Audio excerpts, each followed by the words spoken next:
வணக்கம் யோகி பாபுஜி.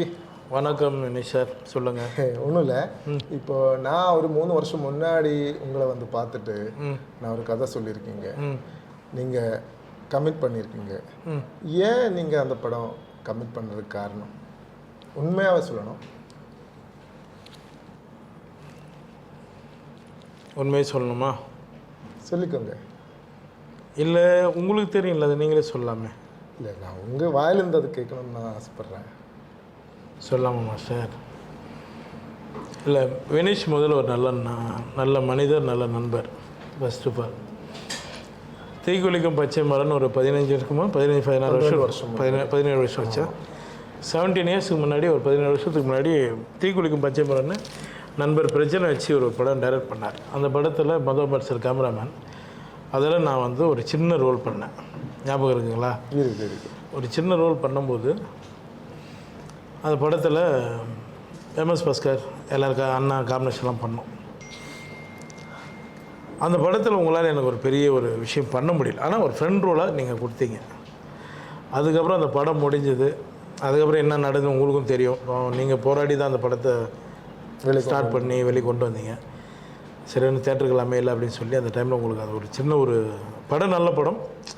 இன்றைக்கி நடக்கிற ஒரு மார்க்கெட்டிங் கொஞ்சம் இதுவானால அதுக்கப்புறம் உங்களை நான் ரொம்ப வருஷம் ஆச்சு பார்த்து. அதுக்கப்புறம் நீங்கள் போயிட்டீங்க கேரளாவுக்கு போயிட்டு, அப்புறம் இன்னொரு படம் பண்ணீங்கன்னு கேள்விப்பட்டேன். 8 வருஷத்துக்கு அப்புறம் உங்களை கூப்பிட்ட போது அப்போவுமே உங்களுக்கு ஞாபகம் வந்து என் குரல் பார்த்த போதே காதில் வாங்கும் போதே உங்களுக்கு ஞாபகம் வந்துருச்சு. ஆமாம், நான் 8-9 வருஷத்துக்கு அப்புறம் எனக்கு முதல் முறையாக நான் வந்து டி நகர் போயிட்டுருக்கேன். இப்போ மழை. அப்போது எனக்கு வினீஷ் சார், டைரக்டர் சார் வந்து எனக்கு ஃபோன் பண்ணுறாரு. அவர் வாய்ஸ் எனக்கு கேட்ச் பண்ணி, சொல்லுங்கள் வினீஷ் சார்னு ரொம்ப ஆச்சரியப்பட்டார்.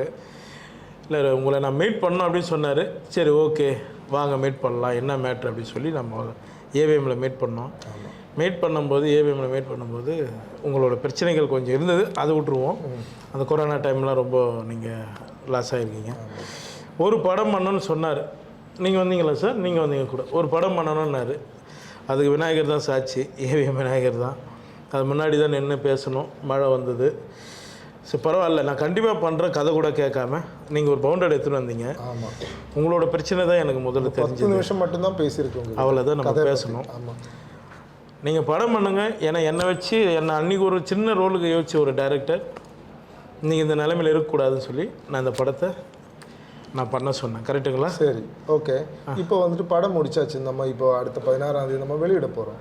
இப்போ உங்களுக்கு என்ன தோணுது? படம் முடித்த பிறகு இந்த படத்தோட கேரக்டரை பற்றி, இந்த படத்தோட ஸ்கிரிப்டை பற்றி, கதையை பற்றி இப்போ உங்களுக்கு என்ன தோணுது? எனக்கு நீங்கள் ஓப்பனாக சொல்ல போனால், நான் கதையை உங்ககிட்ட கேட்கல. கரெக்டாக அப்போ கேட்டதே கிடையாது. கதையை நான் கேட்கல. ஏன்னா உங்களுக்கு தெரியும், இவருக்காக நான் இந்த படத்தை நான் பண்ணேன்.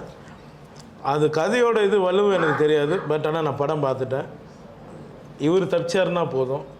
அதுதான் எனக்கு. டைரக்டரும் ப்ரொடியூசரும் 2 பேரும் சேஃப் ஆகிட்டாங்கன்னா எனக்கு அது போகணுன்னு நான் ஆசைப்பட்டேன்.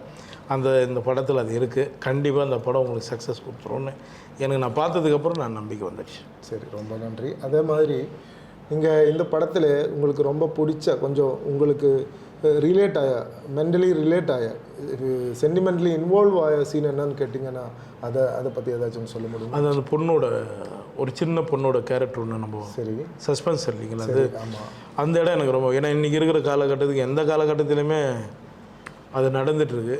அது இதுக்கு இல்லை நம்ம கொஞ்சம் தெளிவாக சொல்லியிருக்கிறோம். அந்த இடம் எனக்கு கனெக்ட் ஆச்சு. சரி, கண்டிப்பாக அதுதான் நம்ம கருவாக ஆரம்பிச்சிருக்கிறோம். சரி, அது எனக்கு ரொம்ப பிடிச்சிருந்தது. சரி, நம்ம படத்தில் வந்துட்டு முக்கியமான 2 பேர் இருந்தாங்க. ஒன்று வந்துட்டு நம்ம ப்ரொடியூசர் சாக்கிர் அலி. ஆமாம். அதே மாதிரி வந்துட்டு இன்னொன்று ஃபேமஸ் கேமராமேன் மது அம்பாட். அவரை பற்றி 2 வார்த்தை சொல்ல முடியுமா?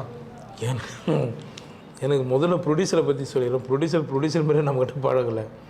திடீர்னு சிவிலஸ் போட்டு வந்து நிற்கிறார். என்ன சார் ஜிம்மு போய் வரீங்களான்னு கேட்டேன். ஏங்க இந்த படத்தில் நடிக்கிறேங்க, உங்களையும் உள்ளையா அப்படின்னு பார்த்தா குழந்த மாதிரி நடிச்சிருந்தார் மாஸ்டர். அவர் அதில் வந்து இப்படி நிற்கணுமா, அப்படி நிற்கணுமா, நீங்கள் முதல்ல ப்ரொடியூசராக கெத்தானே இல்லையா அப்படின்ற நிலைமையில் இருந்தார். முதல்ல ரொம்ப நல்ல ப்ரொடியூசர். ரொம்ப கடினமாக முயற்சி தான் அவர் பணம் போட்டு இந்த படம் பண்ணியிருக்காங்க. ஏன்னா இந்த படத்தில் ஓப்பனாக சொல்ல போனால் ரொம்ப ஒவ்வொரு முறையும் அவங்க வந்து கஷ்டப்பட்டு தான் இந்த படத்தை முடித்தாங்க. நான் டேட்டு கொடுக்குறன்னும் போது கூட அவங்களோட சுச்சுவேஷன், அவங்க வரும்போது நான் வேறு ஒருத்தர் இருப்பேன். ஒரு விதமாக இந்த படத்தை நாங்கள் முடித்தோம். இவரை வந்து ப்ரொடியூசர் சார், நீங்கள் இதிலேருந்து நீங்கள் இன்னும் நிறைய படம் பண்ணணும் சார். அதை தாண்டி இன்னொரு விஷயம், நீங்கள் எவ்வளோ வருஷமாக நீங்கள் காமெடி ரோலாக பண்ணிகிட்டு இருக்கு. அதுலேருந்து நடுவில் கொஞ்சம் சீரியஸ் ரோல்ஸ் எல்லாமே பண்ணியிருக்கேன். ஆனால் எனக்கு தோணுது ஆஸ் அ டைரக்டர் மட்டும் இல்லை, ஒரு ரசிகனாக நான் சொல்கிறேன், இங்கே என்டர்லி டிஃப்ரெண்ட்டான ஒரு ஜானர் நீங்கள் பண்ண போகிறோம், ஒரு த்ரில்லருங்கிற மாதிரி. அதை பற்றி உங்களுக்கு என்ன தோணுது? எனக்கு அது புதுசாக தான் சார் இருந்தது. எனக்கு இது வந்து இந்த படம் வந்து எனக்கு புதுசாக தான் இருந்தது. நிறைய பேர் இதோட டீசர்லாம் பார்த்துட்டு எனக்கு கேட்டாங்க, என்ன படம் வந்து தெரில, நீங்கள் எந்த இடத்துலையுமே உங்கள் ஃபேஸ் வந்து ஸ்மைலே இல்லாமல் இருக்குது அப்படின்னு கேட்டாங்க. இல்லை சார், டைரக்டர் அப்படி யூஸ் பண்ணிட்டாங்க. இப்போ மண்டேலா கூட பார்த்தீங்கன்னா மண்டேலா படம் சில படம் பண்ணியிருப்போம், அந்த சீரிஸ் படம் ஏதாவது ஒரு இடத்துல ஸ்மைல் வர அளவுக்கு இருக்கும், இதில் எந்த இடத்துலையுமே இல்லை. அப்போ அது ஒரு உங்கள் கையில் தான் இருக்குது, நீங்கள் தான் அதை மாற்றி விட்டு ஒன்றும் தெரியாத மாதிரி என்ன கேள்வி கேட்டால் நான் எப்படி பதில் சொல்ல முடியும்? ஓகே, இனி இப்போ வந்துட்டு கடைசி கேள்வி ஒன்றும் இல்லை. இப்போ வந்துட்டு நம்ம 16ஆம் தேதி படம் ரிலீஸ் பண்ண போகிறோம்.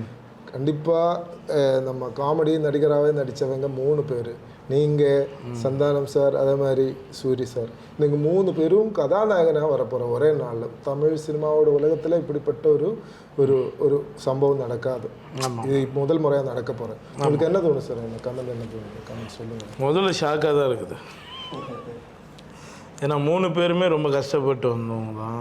எல்லாருமே சினிமாவில் எல்லாம் கஷ்டப்பட்டு தான் வந்திருக்கோம்.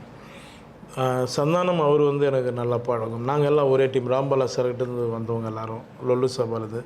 சூரிய ஆரம்பத்துலேருந்து நண்பராக எனக்கு ரொம்ப காலமாக அவரும் பழகும்.